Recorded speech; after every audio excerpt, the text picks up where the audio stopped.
intro was so intense. The score went very well with the mirrored shots and whatnot, and I think that was very cool. I love the intimate close-up shots of not just, people, but of the objects. So I feel like it kind of made me feel a little uncomfortable, but in a good way because I wanted to know what was happening. So I think that was really good. I think the cinematography does a good job of following his movements, and he's framed very well, and you could just tell he's very much in like a lot of pain and anguish. And then when the light comes and starts to invigorate him, and it's like following his body and whatnot, and moving, I think it was presented very well. I think the animation looked pretty smooth, so I think that turned out really great. And then at the end, I'm assuming that the light is what rejuvenates him and makes him feel better, helps him walk again.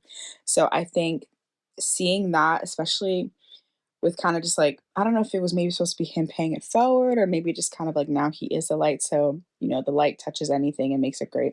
But I kind of like the little animation of like every place that his hand touched, it glows. This film had some amazing cinematography and graphics in it.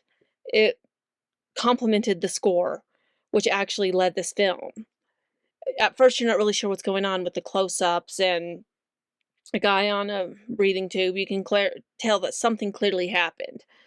But the graphics alone do this, like where he's having out-of-body experiences, going back and forth to what he's really like as he's dealing with this disability, trying to overcome it.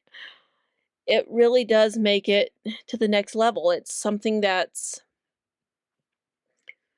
some amazing, really. It's the score. Very rarely do you see a score that complements a film so well.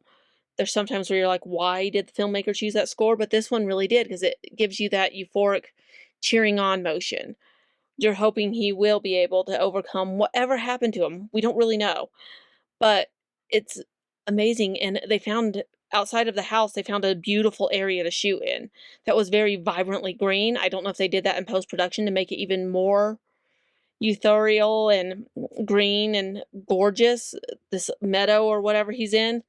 If it really looks like that, or if they used After Effects or something to make it look like that. It was really gorgeous, though, and the location they had him in, where it's so expansive and open, is something that was probably fantastic to shoot in because you got a lot of room to move around. But it's really a film that everything complements itself within it.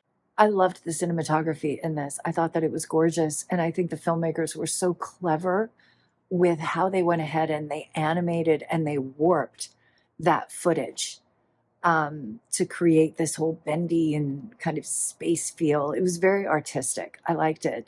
The music right at the very top was absolutely amazing. But then as the music transitioned, it felt a bit disjointed. I loved the actor. I thought that he did a great job.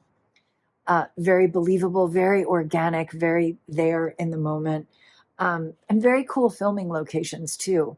The camera work that the filmmakers did and the locations that they filmed and the shots that they used. It's definitely this sort of bizarre audio and visual sort of exploration.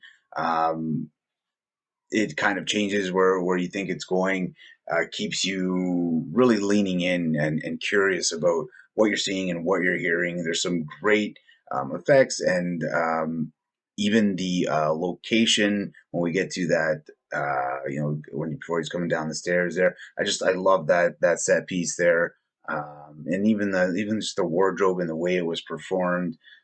Really, a lot of just interesting elements in this one that I really enjoyed.